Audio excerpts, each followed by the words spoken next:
पर आए। सबसे पहले तो आप जानते हैं कि कल शाम को कर्नाटक राज्य में प्रचार समाप्त हुआ है और कल यानी 10 तारीख को वहाँ पर मतदान है।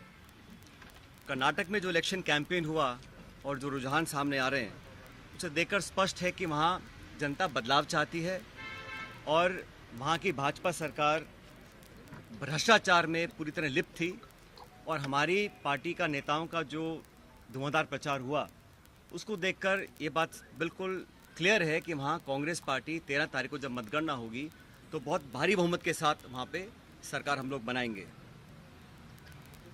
कर्नाटक के चुनाव बहुत महत्वपूर्ण है क्योंकि यहाँ पर एक तरह से डायरेक्ट फाइट भाजपा कांग्रेस की है और बीजेपी ने पूरी ताकत के साथ वहाँ कैंपेन किया। प्रधानमंत्री, गृह मंत्री, सब नेता छोटे बड़े वहाँ गए, लेकिन जो मुद्दे थे उसको कांग्रेस ने उठाया और मैं समझता हूँ कि वहाँ पर अब तक का जो बहुमत हमको नहीं मिला उससे ज़्यादा बहुमत कांग्रेस पार्टी को कर्नाटक में मिलेगा। इस प्रचार में, इलेक्शन कैंपेन में जिस प्रकार के शब्दों का प्रयोग हुआ और ख़ासकर हमारे राष्ट्रीय अध्यक्ष खारगे साहब के को धमकी दी गई उनको, उनके परिवार को जान से मारने की, उस पर भी केंद्र सरकार, राज्य सरकार ने कोई पुख्ता कदम नहीं उठाए। तो ये एक निम्न स्तर की राजनीति है और इसका हम सबको खंडन करना चाहिए। मैं कड़े शब्दों में इस प्रकार की वारदातों की निंदा करता हूं और उम्मीद करता था कि भाजपा के लोग इस प्रकार का पक्षपात रवैया नहीं अपनाएंगे और खारगे साहब जी को जो धमकी मिली वो एक तरह से बौखलाहट का परिचय था। साथियों, आप ये भी जानते हैं कि एक बात तो और स्पष्ट हो गई है। सामान्य मुख्यमंत्री जी का भाषण परसों धौलपुर में हुआ और उस भाषण को सुनने के बाद मुझे ऐसा लगता है कि सामान्य मुख्यमंत्री जी की नेता आदरणीय श्रीमती सोनिया गांधी जी नहीं है, बल्कि उनकी नेता वसुंधरा राजे सिंधिया जी हैं। उनकी नेता सोनिया गांधी जी नहीं हैं, बल्कि उनकी नेता वसुंधरा राजे सिंधिया जी हैं। और एक तरफ ये कहा जा रहा है कि हमारी सरकार को गिराने का काम भाजपा कर रही थी, दूसरी तरफ कहा जाता है कि सरकार को बचाने का काम वसुंधरा जी कर रही थी। तो ये जो विरोधाभास है इसको समझाना चाहिए। आप कहना क्या चाह रहे हैं ये स्पष्ट कर देना चाहिए। आप सबको मालूम है, सरकार बनने के बाद मैं प्रदेश का उप मुख्यमंत्री था, प्रदेश अध्यक्ष था और 2020 में देशद्रोह, राष्ट्रद्रोह के मुकदमे में मेरे पर कार्रवाई करने की कोशिश की गई थी। अनेक ऐसे प्रकरण हुए और हम सब लोग, और मैं स्पष्ट करना चाहता हूं कि मैं और हमारे कुछ साथी सरकार में नेतृत्व परिवर्तन चाहते थे। अपनी बात को लेकर हम दिल्ली भी गए और अपनी बातों को रखा। उसके बाद अखिल भारतीय कांग्रेस कमेटी ने लगातार चर्चाएं हुई और आज वो दुनिया में नहीं है, स्वर्गीय अहमद पटेल साहब, लेकिन उनके माध्यम से सब नेताओं से मुलाकात हुई और एक कमेटी का गठन हुआ, एआईसीसी ने किया। उसमें माखन साहब, वेणुगोपाल जी और अहमद पटेल जी सदस्य थे और उस कमेटी का एक काम था। और कमेटी जब गठन हुआ उस समय हम सबकी बात सुनकर हमारी बातों को एक्सेप्ट किया गया और एक रोड मैप तैयार किया गया। बहुत सारी बातें उसमें थी, मैं उसका उल्लेख नहीं करूँगा, लेकिन कमेटी का गठन हुआ और उसके बाद से हम सब ने, चाहे वो राज्यसभा के चुनाव हों, चाहे विधानसभा में मतदान हो, पार्टी का प्रचार हो, कांग्रेस को मजबूत और ताकतवर बनाने के लिए हम सभी साथियों ने जी जान से कोशिश की और मेहनत की और 2.5 साल का जो कार्यकाल निकला वो इस बात का प्रतीक है। अनुशासन तोड़ने का काम कभी भी किसी ने नहीं किया। मुझे बहुत कुछ कहा गया, कोरोना, गद्दार, निकम्मा आदि, और जो ये आरोप परसों लगाए गए, ये 2.5 साल से मैं आरोप सुन रहा था, लेकिन हम अपनी पार्टी को और सरकार की छवि को नुकसान नहीं पहुंचाना चाहते थे। इसीलिए मुझे लगा कि जो प्रकार का भाषण दिया गया, मैंने पहली बार देखा कि अपनी सरकार को, अपने ही विधायकों को, अपने नेताओं को बेइज्जत और बदनाम करने का काम हो रहा है। कांग्रेस के विधायकों को तो बदनाम करने का काम हो रहा है और भाजपा के नेताओं का गुणगान हो रहा है। ये समझ से परे है। इस प्रकार का जो काम हुआ वो बड़ा गलत है। और हम सब लोग जो दिल्ली में गए थे अपनी बात को रखने के लिए, किन लोगों पर आरोप लगाए जा रहे हैं? ऐसे लोग जो पब्लिक लाइफ में 30, 40, 45 साल से हैं। 3 दिन पहले मैं बाड़मेर में था। सम्मानीय हेमाराम जी 1980 से विधायक हैं। उनकी क्या छवि है, मतदाता, पब्लिक, उनके क्षेत्र के लोग उनको अच्छी तरह जानते हैं, उनकी क्या क्रेडिबिलिटी है और क्या पब्लिक लाइफ में उनका अब तक का इतिहास रहा। ओला साहब, जिनके स्वर्गीय पिताजी 1957 से चुनाव लड़ रहे हैं, बड़े बड़े पदों पर रहे, और हेमाराम जी ने तो अपने नौजवान बेटे की मौत में और याद में एक छात्रावास बनाया है। 100 करोड़ की ज़मीन तो उनकी बाड़मेर में, निजी ज़मीन को उन्होंने दान किया समाज के लिए, लोगों के लिए। पैसा इकट्ठा कर 22 करोड़ का एक हॉस्टल बनाया 150 बच्चों के लिए, गरीब बच्चों के पढ़ने के लिए। इन सब लोगों पर इस प्रकार के आरोप लगा देना मैं समझता हूँ बहुत गलत है, बहुत निंदनीय है, और मैं सिरे से इन बेबुनियाद और झूठे आरोपों को नकारता हूँ। बहुत से साथियों को मंत्री बनाया सरकार के अंदर, बड़े बड़े पद दिए गए, कोई चेयरमैन है, कोई कॉर्पोरेशन में मेंबर है, कोई पार्टी के पदों पर बैठे हैं। 3 साल हो गए। ऐसे लोग जो पब्लिक लाइफ में रहे, जिन्होंने अपना नाम कमाया, जिनकी एक साख है, उन पे आरोप लगा देना कि आप चंद रुपए में बिक गए, मैं इसको बहुत गलत मानता हूं। और 3 साल से कोई कार्रवाई आपने नहीं करी, ये बहुत बड़ा सवाल उठता है।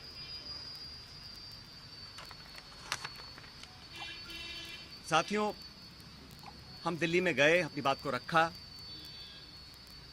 और उसके बाद सारे तथ्यों को संज्ञान में लेने के बाद हमारी अध्यक्षा सोनिया गांधी जी ने 25 सितंबर को सम्मानीय माखन साहब और सम्मानीय खड़गे जी को जयपुर भेजा था। आप सब जानते हैं। वो विधायकों की मीटिंग हो ही नहीं पाई। सोनिया गांधी हमारी पार्टी के अध्यक्ष थी उस समय। उनकी जो अवहेलना हुई, उनकी जो मानहानि हुई, उनकी जो बेइज्जती हुई, वो गद्दारी थी। इतने सारे विधायक, 20, 30, 40, पता नहीं कितने विधायकों को उनकी इच्छा के खिलाफ इस्तीफा दिलवाया गया, अपनी सरकार को संकट में खड़ा करा गया। बहुत से लोग आरोप लगाते हैं कि मोदी और शाह के कहने पर इस्तीफे दिलवा दिए गए। अब ये बात मुझे बोले और मैं जाके मंच पे इस बात को बोलूं, ये शोभा देता है क्या? तो मुझे लगता है कि अब तक जो हुआ उस घटनाक्रम में वो उस बात को दिखलाता है अनुशासनहीनता किसने करी, पार्टी का डिसिप्लिन किसने तोड़ा, और सही मायने में संगठन को और सरकार को कौन मजबूत कर रहा है, कौन कमजोर कर रहा है। और अपने नेताओं को खुश करने के लिए बहुत सारे लोग तरह तरह की बातें करते हैं। कोई किसी की चुगली करता है, किसी की चुगली करता है। मुझे बहुत सारे लोग आके बहुत सारी बातें बोलते हैं कि यहाँ हजारों करोड़ का घोटाला हो गया, यहाँ ये स्कैम हो गया। इन्हीं बातों को मैं मंच पर आकर इनका बखान करूं, ये शोभा नहीं देता, ये गंभीर राजनीति का परिचय नहीं है।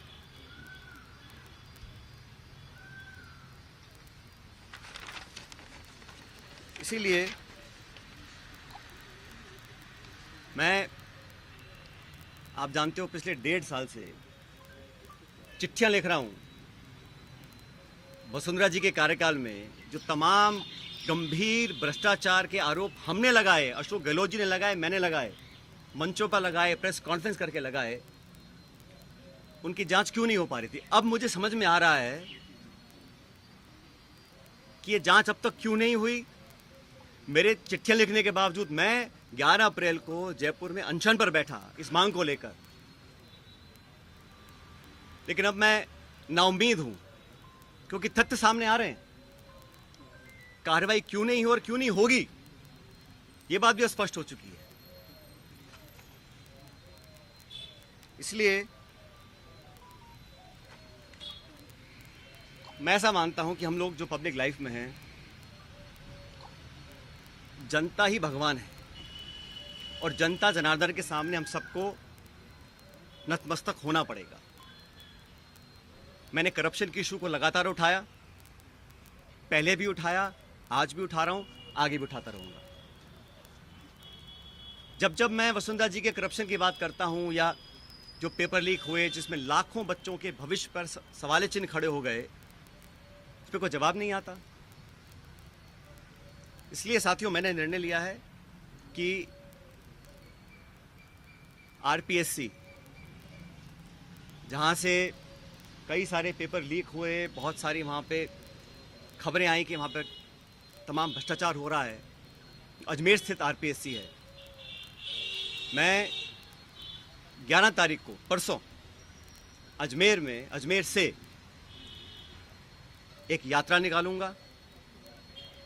जनता के बीच जाकर जनता की आवाज़ सुनेंगे, जनता के मुद्दों को उठाएंगे। और जैसा मैंने शुरू में कहा, जनता जनार्दन है, तो जनता के बीच जाना हम सबका दायित्व बनता है। और जो करप्शन के इश्यूज़ हैं, जो नौजवानों के इश्यूज़ हैं, जो पेपर लीक और पेपर कैंसिल के और नौजवानों के हितों से जुड़े मुद्दे हैं, उनको उठाकर मैं एक जन संघर्ष यात्रा निकालने जा रहा हूं, जो 11 तारीख को शुरू होगी अजमेर से और जयपुर की तरफ हम लोग आएंगे। लगभग 125 किलोमीटर की यात्रा है। जन संघर्ष यात्रा लोगों के हितों के लिए, करप्शन के खिलाफ, नौजवानों के संरक्षण के लिए। उनकी आवाज़ को हम सुनेंगे, उनकी आवाज़ को बुलंद करेंगे। और मैं समझता हूं कि सही निर्णय तब लिए जाएंगे जब जनता का पूरा हमारा साथ होगा, जनता का पूरा प्रेशर होगा। पद यात्रा है,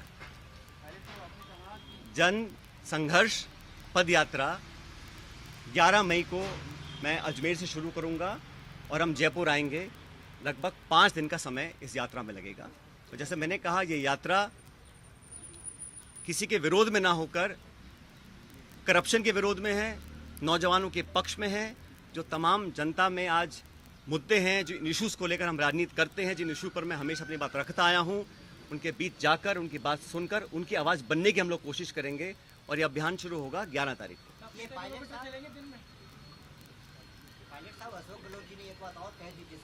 आज ये पॉलिटिकल स्टैंड क्या रहेगा, क्योंकि सबसे बड़ी जो राजनीतिक उत्सुकता यही बनी हुई है कि आपका स्टैंड क्या रहेगा, पार्टी में रहकर संघर्ष करेंगे? साहब, मैंने कहा ना आपको, कुछ लोग ऐसे हैं जो चाहते हैं कि कांग्रेस कमज़ोर हो, कांग्रेस में फूट पड़े, और जैसे मैंने कहा, बदनाम करने की, आरोप लगाने की, आलोचना करने की, चरित्र हनन करने की कहीं कोशिश अगर हो रही है तो उसको हम नाकाम करेंगे। हमारी पार्टी को जो लोग कमज़ोर करना भी चाहते हैं, उनको हम होने नहीं देंगे। लेकिन पब्लिक इश्यूज़ पे जो मेरा स्टैंड पहले था, वही स्टैंड आज भी है और आगे भी रहेगा। और जो करप्शन हुआ, जिसको हमने सैकड़ों बार पब्लिक में उसको एक्सेप्ट किया, उस पर 4.5 साल तक हम कोई कार्रवाई नहीं कर पा रहे हैं। मैं अब समझ रहा हूँ कि वो कार्रवाई हम क्यों नहीं कर पा रहे थे। कोई कारण तो होगा। मैंने चिट्ठियाँ लिखी, अनशन किया, आवेदन किया, आग्रह किया, बार बार किया, जोड़ कर किया। अगर कार्रवाई नहीं हो रही थी तो अब मुझे समझ में आ रहा है कि वो कार्रवाई क्यों नहीं हो रही थी। लेकिन किसी भी नेता से बड़ी जनता होती है, तो जनता के समक्ष हम जाएंगे, इन बातों को रखेंगे। और जो लाखों लाख बच्चों के पेपर कैंसिल हुए, जिनके माँ बापों ने अपना पेट काट कर उनके ट्यूशन के पैसे दिए, उनको साल 2 साल मेहनत करवाई, जो कभी ओवरेज हो सकते हैं, जिनका भविष्य के आगे उनको पता नहीं वो क्या करेंगे, जो विश्वास और जो एक क्रेडिबिलिटी होती है, अगर वो सिस्टम से ख़त्म हो जाएगी तो फिर आने वाला समय बहुत मुश्किल होगा। इन तमाम बातों को लेकर मैं जनता के बीच में जाऊंगा और लगातार पैदल यात्रा करेंगे अजमेर से 11 तारीख से।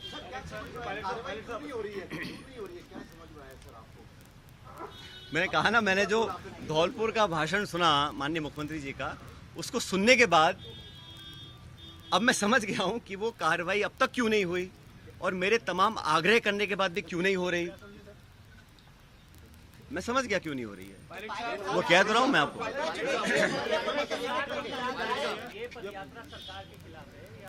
ये मैंने शुरू में कहा, ये यात्रा किसी के खिलाफ नहीं है, ये यात्रा करप्शन के खिलाफ है, भ्रष्टाचार के खिलाफ है, ये यात्रा नौजवानों के पक्ष में है, उनके हितों की रक्षा करने के लिए है और जनता के बीच हम सबको जाना भी चाहिए। हम जनता के बीच जाएंगे नहीं और हम अपने ही विधायकों को, अपने ही मंत्रियों को, अपनी सरकार को बदनाम करते रहेंगे, बेइज्जत करते रहेंगे, तो हम जनता के बीच चुनाव लड़ने कैसे जाएंगे 6 महीने के बाद? 125 किलोमीटर की पदयात्रा रहेगी, उसकी जो जन समर्थन मिलेगा उसके बाद आप निर्णय लेने की बात करेंगे, कौन सा निर्णय लेने की बात? मैंने कहा है हमें करप्शन के खिलाफ कदम उठाने हैं। अब तक हम वो संतोषजनक तरीके से नहीं कर पाए हैं, तो हम पब्लिक बीच में जाएंगे और जो हमने वादे पब्लिक में किए थे सरकार बनने से पहले, उन वादों को पूरा करवाएंगे। अभी 7 महीने बचे हैं चुनाव में। 8 महीने सोनिया गांधी नहीं है तो फिर कौन है? मैंने कहा ना आपको शुरू में ही।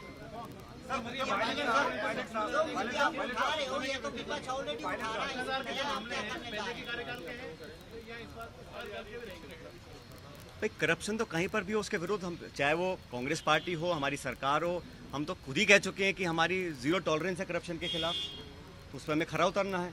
और जो मुद्दे संज्ञान में आए थे, मैंने पूरा लिस्ट पिछली बार आपको किया था, उनमें से कहीं कहाँ कार्रवाई हुई है?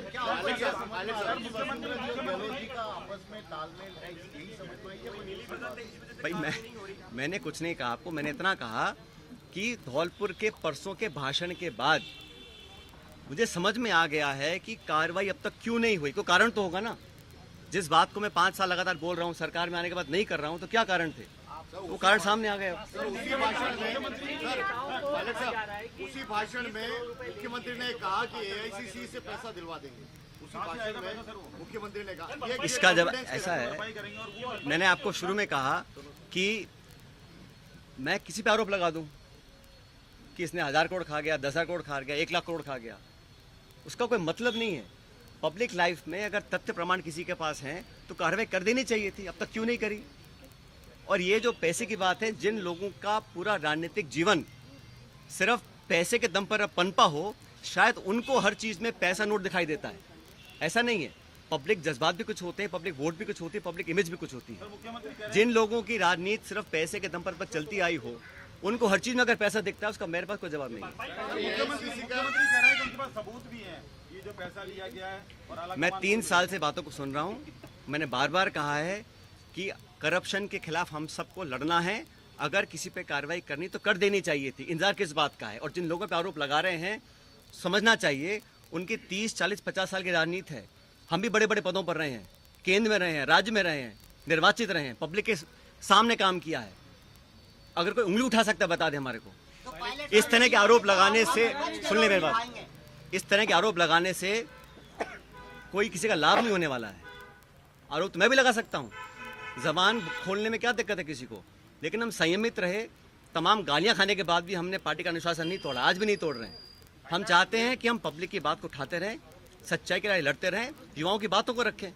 आरोप लगाना बड़ा आसान होता है, लेकिन पब्लिक को जवाब देना बड़ा मुश्किल होता है। एआईसीसी का नाम लिया गया सर, एआईसीसी का नाम लिया गया। आपको नहीं लगता कि वहां से कोई खंडन होना चाहिए? अरे मैं कह रहा हूँ, किसी को किसी भी करप्शन के चार्ज कहीं किसी पर भी हो, अगर तथ्य हो तो कार्रवाई कर देनी चाहिए। अब तक क्यों नहीं करी कार्रवाई किसी ने भी? ये आरोप लगाना, सुनिए मेरी बात, विधायकों पर, कांग्रेस के विधायकों पर, जिनके दम पर हम मुख्यमंत्री बने हैं, सोनिया गांधी जी जिनके आशीर्वाद से मुख्यमंत्री बने हैं, आप उन्हीं को बदनाम करेंगे, उनकी आलोचना करेंगे, उनको बेइज्जत करेंगे, तो पब्लिक सवाल नहीं पूछेगी हमसे 6 महीने के बाद। इसी इस प्रकार के निराधार आरोप लगाना कोई बहुत गंभीर राजनीति का परिचय नहीं है। इसका क्या कह रहे हैं? मैं कह रहा हूँ ना, एक तो आरोप लगा रहे हैं कि भाजपा सरकार गिरा रही थी, दूसरी बात कह रहे हैं कि वसुंधरा सरकार बचा रही थी। तो मैं समझ नहीं रहा बोलना क्या चाह रहे हैं, कौन गिरा रहा था, कौन बचा रहा था। हमारा सब समझौता दिल्ली में हो गया, कमेटी ने निर्णय ले लिया, हम सब समझौते के बाद जयपुर आए, सदन में पेश हुए, हम सब ने एक स्वर से अपनी सरकार का समर्थन किया। हर मतदान कांग्रेस के पक्ष में किया, राज्यसभा का चुनाव हो, मध्य विभाजन हो, हर जगह 2.5 साल से हम सब लोगों ने अपनी कथनी करने में कोई फर्क नहीं रखा। मैं तमाम अपनी आलोचना सुनने के बाद जो मुझे कहा आप सब जानते हैं। मैं भी तर्क दे सकता था, जवाब दे सकता था, लेकिन मैंने शासन में रहा, मुझे पार्टी की चिंता है, सरकार की चिंता है, इसलिए मैंने बोला नहीं। लेकिन इस प्रकार के पब्लिक प्लेटफॉर्म पर आकर अगर कोई किसी का चरित्र हनन करेगा तो उसका जवाब तो जनता को देना ही पड़ेगा। क्या आपको पार्टी छोड़ने के लिए मजबूर किया जा रहा है? मैं यात्रा निकाल रहा हूँ पब्लिक इश्यूज को लेकर, और मैंने कहा ना, अगर कोई चाहता है कि कांग्रेस को कमजोर करने की कोशिश करेगा तो उस कोशिश को हम नाकाम करेंगे।